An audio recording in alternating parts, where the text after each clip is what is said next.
Yeah, that's gonna be a mess to clean up.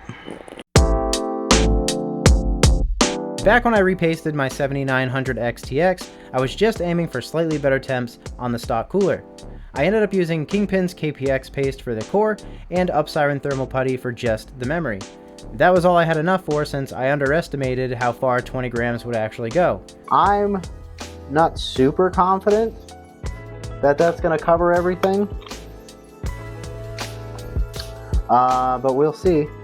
Ever since then, I've been wanting to tear it down again, get some thermal putty on the power delivery in hopes that it would give me even better results. Since the initial repaste, I haven't changed anything with the voltage, core clock, or memory clock, making this a true one-to-one comparison, and the results are actually pretty awesome. This time around, I wanted to try out DeBauer's Thermal Grizzly Duronaut. I spent some time looking up the top performing paste on the market, and while it's not the most expensive, it consistently outperformed everything else. So I tore down the GPU again, cleaned everything up, and got it prepped. What I ended up doing was taking all of the thermal pads, putting them on parchment paper, and created a mold using hot glue. Once the glue cooled, I was able to peel out the pads, and now I had a perfect template for the thermal putty.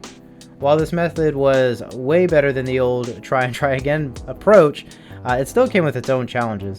The main issue was that the thermal putty wasn't a solid piece like the pads, so getting out of the template was a little tricky.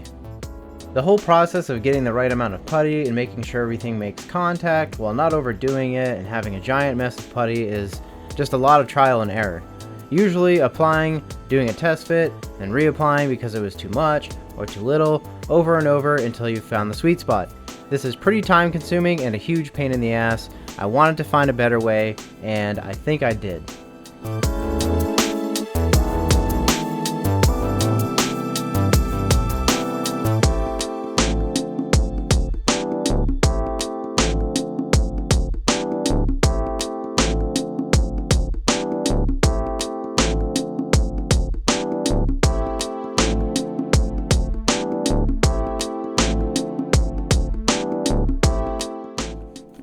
For the memory, I used the thermal paste spreader, kind of like a spatula, and it messed up the shape a little bit, but after some minor reshaping, it was totally fine.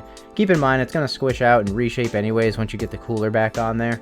For the other pads, I ran a blade gently along the sides of the template to free the putty, cut away one of the sides, and slipped a blade underneath it so that way I could get it out of the template and then lay it down just like any other thermal pad. This worked perfectly because the amount of putty and the thickness matched the exact stock application, meaning no excessive squeeze out and perfect contact between the heatsink and all other components. The process was definitely tedious and a bit time consuming, but the end result was way better than trying to shape everything by hand and doing multiple test fits. I'm sure there are multiple other ways to do this, but for me, this worked perfect with zero test fitting. After all the thermal putty was in place, I applied the new thermal paste and ran a few benchmarks with breaks in between to allow the paste and putty a few thermal cycles. After 48 hours, I ran more benchmarks to compare against my control. Then I did some monitored gaming for some real-world results.